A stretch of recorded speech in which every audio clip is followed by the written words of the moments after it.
अब किसको वोट कटने का डर बना हुआ है, किसको नहीं बना हुआ है।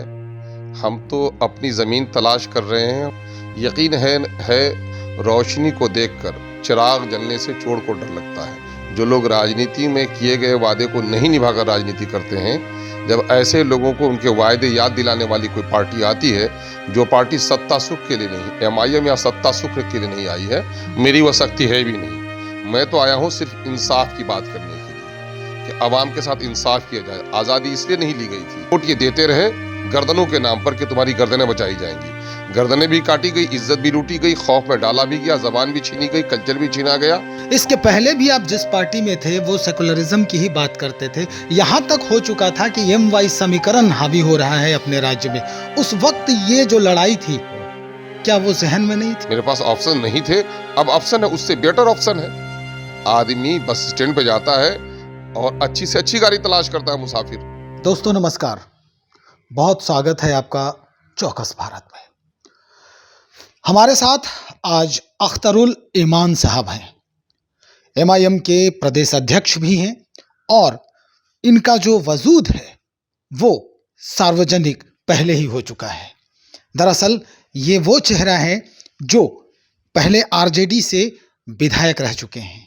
आरजेडी में भी इनका नाम काफ़ी ख्याति में रहा है। दरअसल कुढ़नी की बात कर रहे हैं हम। कुढ़नी उपचुनाव को लेकर एमआईएम भी मैदान में उतर चुका है। एमआईएम किस तरह से वहां पर कार्य कर रही है, कौन सा मुद्दा इस बार है और कौन से नए वादे लेकर उतर रही है, हम जानते हैं अख्तरुल ईमान साहब से। क्या लग रहा है सर? बहुत सारी पार्टियां हैं, जदयू है, आरजेडी है, बीजेपी है, महागठबंधन जो हैं उनका भी, और उस पर एमआईएम। परेशानी तो हो रही है सबको, वोट कटने का डर बना हुआ है सबको। अब किसको वोट कटने का डर बना हुआ है, किसको नहीं बना हुआ है। हम तो अपनी ज़मीन तलाश कर रहे हैं और हम जीतने का प्रयास कर रहे हैं। लड़ाई हम किसी को देख के नहीं लड़ रहे हैं। इस देश में और इस राज्य में इस वक्त न्याय पर आधारित राजनीति हो, उसी का चिराग हम जला रहे हैं। अब किसका क्या हो रहा है मैं उसको नहीं जानता। यकीन है रोशनी को देखकर चिराग जलने से चोर को डर लगता है। और जो लोग राजनीति में सिद्धांतों को बलि देकर, जो लोग राजनीति में किए गए वादे को नहीं निभाकर राजनीति करते हैं, जब ऐसे लोगों को उनके वायदे याद दिलाने वाली कोई पार्टी आती है, जो पार्टी सत्ता सुख के लिए नहीं, एमआईएम या सत्ता सुख के लिए नहीं आई है, मेरी वह शक्ति है भी नहीं। मैं तो आया हूँ सिर्फ इंसाफ की बात करने के लिए कि आवाम के साथ इंसाफ किया जाए। आज़ादी इसलिए नहीं ली गई थी कि कोई सेठ पर करोड़पति बन जाए, अरबपति बन जाए और कोई खाक पर सोए, इसलिए नहीं। वोटों की कीमत समान है तो समानता आनी चाहिए। आज़ादी के 75 सालों के बाद भी बिहार में एक बड़ा तबका है, शोषित, वंचित, दलित, पीड़ित, अक़लियत का तबका है, जिसको आज भी इंसाफ नहीं मिल सका है। वोट ये देते रहे गर्दनों के नाम पर कि तुम्हारी गर्दनें बचाई जाएंगी। गर्दनें भी काटी गई, इज्जत भी लूटी गई, खौफ में डाला भी गया, जबान भी छीनी गई, कल्चर भी छीना गया। और उसी के लिए एमआईएम आई है यहाँ पर, और एमआईएम इसी हक व इंसाफ की बात कर रही है, जिसकी वजह से लोगों को परेशानी हो सकती हो तो हो। हमको किसी से परेशानी नहीं है।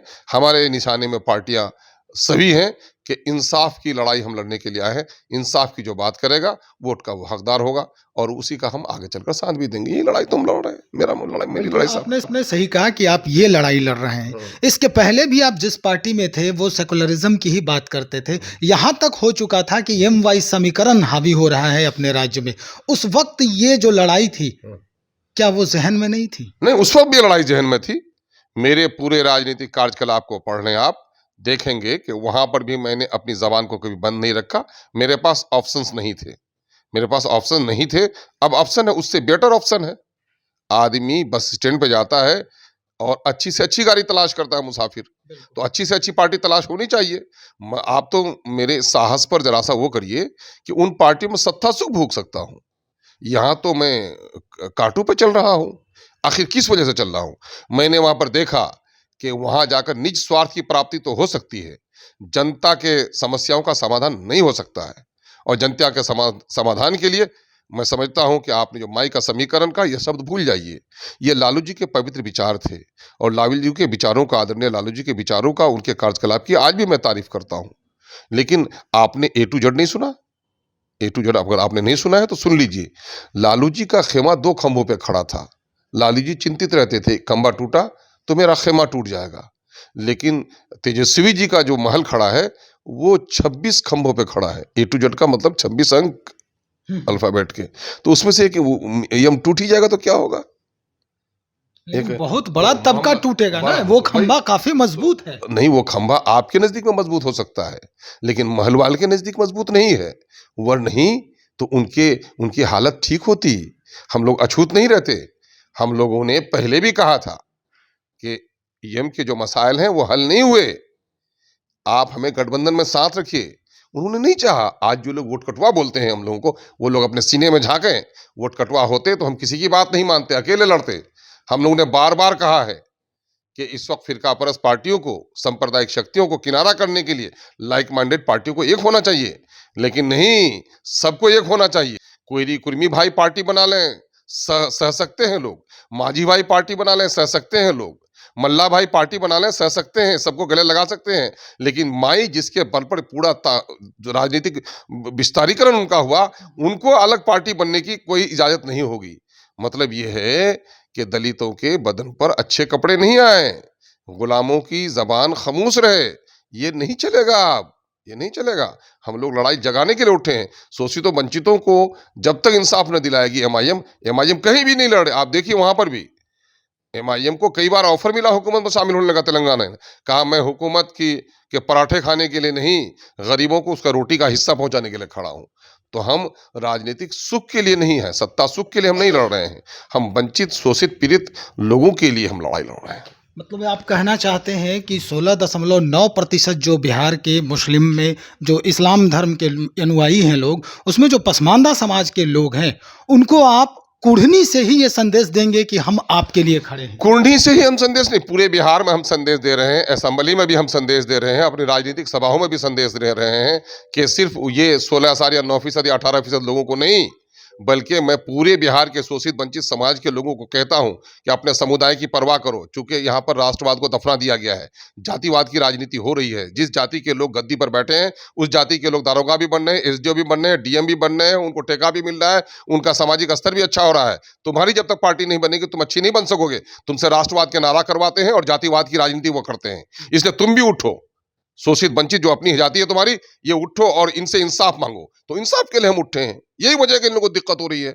हमसे दिक्कत किस बात की हो रही है? हमसे दिक्कत इसी बात की हो रही है कि हम कोई मामले में समझौता के लिए नहीं, हम चाह रहे हैं कि वोटरों का, गरीबों का, जिनके जरिए से सत्ता की प्राप्ति हुई है, उनको इंसाफ दो। टैक्स के पैसे हैं, उनको इंसाफ दो। उनके गांव में सड़क जाए, उनके घरों में बिजली का बल्ब जले, उनके नौजवानों को रोजगार मिले। क्या वजह है पलायन नहीं रुक रहा है? क्या वजह है कि गरीबों के बच्चे पढ़ नहीं पा रहे हैं? क्या वजह है कि लोगों को अपने अनुपातिक दृष्टि से उनको नौकरी नहीं मिल पा रही है? तो ये लड़ाई हम लड़ रहे हैं। यही लोगों को पसंद नहीं है हमारी। ये सबको गले लगाने के लिए तैयार है। हम अछूत है। हम जो कुर्नी में भी लड़ रहे हैं, तो इनको परेशानी यही है ना। एमआईएम को देखकर हर कोई जलने लगे हैं। हम जो लड़े हैं कुर्नी में, तो सब कुर्ने लगे। तो इसलिए उनकी कुर्नी अपनी जगह पर हो, उससे हमको परवाह नहीं है। एमआईएम को देखकर वैसे भी उसको जलन है कि भाई ये तो साफ सुथरी बात करती है, ये तो इंसाफ की बात करती है। तो ना इंसाफों को इंसाफ से बड़ा डर लगता है। तो इसलिए हम लोग अपनी लड़ाई आगे बढ़ा रहे हैं। उम्मीद है, बहुत ज्यादा उम्मीद है। किसने कहा उम्मीद नहीं है? बच्चा माँ के गोद में अंगड़ाई लेता है।